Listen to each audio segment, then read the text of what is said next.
दोस्तों, आज की कहानी है एक प्लेट की कीमत। कहानी पसंद आए तो वीडियो को लाइक एवं सब्सक्राइब जरूर करना। मुन्ना लाल से उन्होंने उस प्लेट की कीमत मालूम की। उसने बताया है कि वैसे तो इस प्लेट की कीमत 1 करोड़ रुपए से ज़्यादा है, लेकिन वह उन्हें 80 लाख रुपए में इसका सौदा करा सकता है। जैसे जैसे तकनीकी का विकास होता जा रहा है, लोग भी जागरूक होते जा रहे हैं। अब ठगों ने भी आधुनिक तकनीकी का लाभ उठाते हुए पढ़े लिखे लोगों को एक नए तरीके से ठगना शुरू कर दिया है। अब कुछ ठगों ने लोगों को रेडियोधर्मी नामक दुर्लभ धातु राइस पूलर के नाम पर लाखों करोड़ों रुपए की ठगी करनी शुरू कर दी है। ऐसा ही एक मामला दिल्ली पुलिस ने व्यापारी संजय गुप्ता की शिकायत पर उजागर किया है। पुलिस ने जिन ठगों को गिरफ्तार किया है, उन्होंने स्वीकार किया है कि वह लगभग 100 लोगों से 10 करोड़ रुपए की ठगी कर चुके हैं। उत्तर पश्चिमी दिल्ली के आदर्श नगर के रहने वाले व्यापारी संजय गुप्ता की एक दिन मुन्ना लाल नाम के व्यक्ति से मुलाकात हुई। बाद में उन दोनों के संबंध बहुत गहरे हो गए। तो मुन्ना लाल ने संजय गुप्ता को राइस पूलर के बारे में बताया। व्यापारी संजय गुप्ता राइस पूलर के बारे में कुछ नहीं जानते थे। मुन्ना लाल ने बताया है कि राइस पूलर एक बेशकीमती धातु होती है, जिसका प्रयोग नासा, DRDO दूसरे स्पेस में भेजे जाने वाले अपने उपग्रह में करते हैं। उसकी बात सुनकर संजय गुप्ता के मन में भी एक जिज्ञासा पैदा हुई। उन्होंने उसी समय अपने मोबाइल फोन में गूगल पर राइस पूलर के बारे में सर्च करना शुरू कर दिया। कुछ ही देर में राइस पूलर के बारे में तमाम जानकारी उनके सामने आ गई। गूगल पर राइस पूलर के बारे में ढेर सारी जानकारी मिलते ही संजय गुप्ता समझ गए कि राइस पूलर वास्तव में एक महंगी धातु है। वहां से उन्हें यह भी पता चल गया कि असली राइस पूलर की पहचान क्या होती है। इसके बाद मुन्ना लाल ने उनसे कहा कि मेरे पास एक ऐसी पार्टी है जो राइस पूलर की तांबे की प्लेट को बांग्लादेश से स्मगलिंग करके लाई है। आप चाहे तो खुद उस प्लेट को देख लें, लेकिन यह बात तय है कि जितने पैसे में आप उसे खरीदेंगे, उससे कई गुना दामों में नासा वाले उसे खरीद लेंगे। संजय गुप्ता व्यापारी थे। उन्हें इस धंधे में फायदा होता दिखा तो उनकी दिलचस्पी भी बढ़ गई।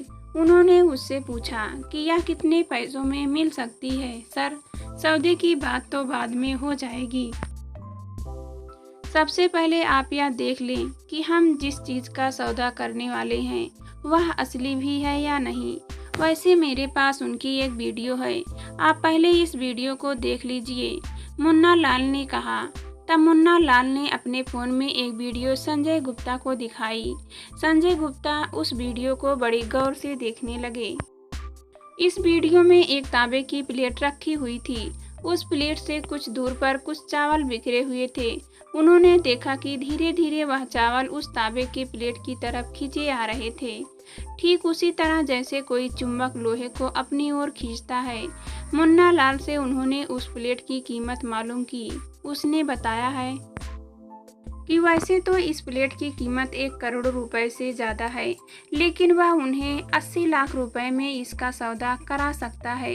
इस बात की क्या गारंटी है कि यदि मैं आप लोगों से इस प्लेट को खरीद लूं, तो नासा या इसारों वाले उससे इस प्लेट को खरीद ही लेंगे।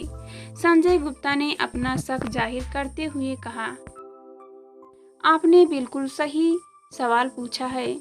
किसी के भी मन में ऐसा सवाल उठना स्वाभाविक बात है। इसके बारे में मैं बताना चाहता हूँ कि हम जिस प्लेट का सौदा आपसे करेंगे, उस प्लेट को नासा और DRDO वाले खुद जांच करेंगे कि यह प्लेट असली भी है या नहीं। जब वह संतुष्ट हो जाएंगे, तब वह उसी समय एक जांच सर्टिफिकेट देंगे। उस सर्टिफिकेट में लिखा हुआ होगा कि यह प्लेट वास्तव में रेडियोधर्मी पदार्थ यानी राइस पूलर है। यह बात आप भी जानते हैं कि नासा, DRDO या इसारों कोई छोटी मोटी एजेंसी तो नहीं, यह देश की जानी मानी संस्थाएं हैं। उसी सर्टिफिकेट के आधार पर आप यह प्लेट नासा को अपनी मुहमांगी कीमत पर बेच सकते हैं। मुन्ना लाल ने कहा। मुन्ना लाल से 4-5 बार हुई मीटिंग के आधार पर संजय गुप्ता को विश्वास हो गया कि वह जो सौदा करने जा रहा है वह घाटों का नहीं है। इस दौरान मुन्ना लाल ने हरेंद्र कुमार और ठाकुर दास मंडल नाम के 2 व्यक्तियों से उनके फोन पर कई बार बात कराई। इन दोनों ने खुद को नासा का वैज्ञानिक बताया था। इतना ही नहीं, इन दोनों ने यह भी कहा कि वास्तव में जब वह कोई उपग्रह अंतरिक्ष में भेजते हैं तो उसमें राइस पूलर पदार्थ का उपयोग किया जाता है। जरूरत के उस समय वह पदार्थ उन्हें मोटे दामों पर खरीदने के लिए मजबूर होना पड़ता है। तब उन दोनों वैज्ञानिकों ने संजय गुप्ता को RBI द्वारा जारी किया गया एक certificate united national anti terrorist विभाग की ओर से जारी किया गया सर्टिफिकेट और नासा का एक सर्टिफिकेट दिखाया। दोनों वैज्ञानिकों से मिलकर संजय गुप्ता पूरी तरह संतुष्ट हो गए। तब मुन्ना लाल ने उनसे कहा कि ये दोनों वैज्ञानिक ही प्लेट की जांच करने के बाद एक सर्टिफिकेट जारी करेंगे, लेकिन उस परीक्षण में कुछ खर्चा होगा जो आपको ही वहन करना पड़ेगा। किस तरह का और कितना खर्चा होगा आप मुझे बताइए, मैं देखता हूँ, संजय गुप्ता ने कहा। तब हरेंद्र कुमार ने संजय गुप्ता को समझाया, देखिए यह राइस पूलर उच्च रेडियोधर्मी पदार्थ होते हैं।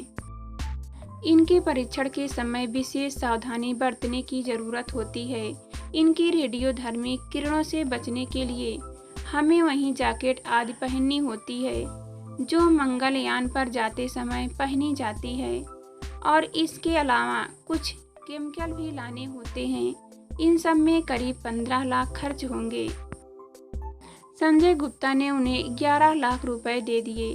पैसे लेने के बाद इन लोगों ने कहा कि इसकी ट्रेसिंग धनी आबादी से दूर करेंगे। इसके लिए मुन्ना लाल ने संजय गुप्ता से कोई सुनसान जगह तलाशने को कहा।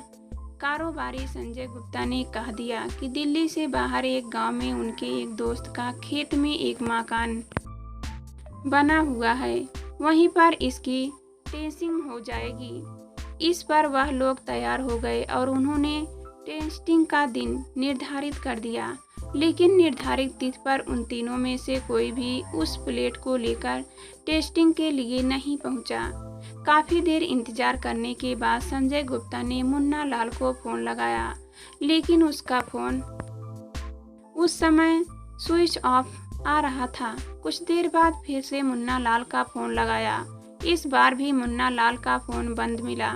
जब कई बार ऐसा हुआ तो संजय परेशान हो गए। कई घंटे इंतजार करने के बाद वह अपने घर दिल्ली लौट आए। घर आने के बाद भी वह लगातार मुन्ना लाल को फोन लगाने का प्रयास करते रहे, लेकिन हर बार उसका फोन स्विच ऑफ ही आ रहा था। अब संजय गुप्ता ने मन में कई आशंकाओं ने जन्म ले लिया। सोचने लगे कहीं ऐसा तो नहीं उन लोगों ने उनसे 11 लाख रुपए ठग लिए हो। कई दिनों बाद भी जब मुन्ना लाल का फोन नहीं मिला तो संजय गुप्ता अपने दोस्त के साथ दिल्ली पुलिस के क्राइम ब्रांच के DCP भीष्म सिंह से मिले। उन्होंने DCP साहब को अपने साथ की गई ठगी की सारी बात बता दी। तब DCP भीष्म सिंह ने एडिशनल DCP शिवेश सिंह के नेतृत्व में एक टीम बनाई, जिसमें साइबर सेल के DCP अरविंद कुमार और राजीव कुमार को शामिल किया गया। पुलिस टीम ने अपने स्तर से उन लोगों को खोजना शुरू कर दिया और कुछ ही दिन में पुलिस को सफलता हासिल हो गई। पुलिस ने कोलकाता से 36 वर्षीय हरेंद्र कुमार और 53 वर्षीय ठाकुर दास मंडल को गिरफ्तार कर लिया। मुन्ना लाल भी पुलिस के हत्थे चढ़ गया। तीनों आरोपियों की निशानदेही पर पुलिस ने 2 laptop, 5 mobile phone, 6 SIM card, 14 debit card, 1 pen drive, 22,000 crore जमा करने का RBI द्वारा जारी किया गया फर्जी certificate united national anti terrorist विभाग की ओर से जारी किया गया फर्जी सर्टिफिकेट, नासा का एक फर्जी सर्टिफिकेट बरामद हुआ। पुलिस ने उनका बैंक खाता भी सीज करा दिया, जिसमें 6 लाख से ज्यादा रुपए जमा थे। जांच में पता चला है कि यह करीब 100 लोगों से करोड़ रुपए की ठगी कर चुके हैं। इन सभी आरोपियों से पूछताछ करने के बाद पुलिस ने इन्हें न्यायालय में पेश करने के बाद जेल भेज दिया।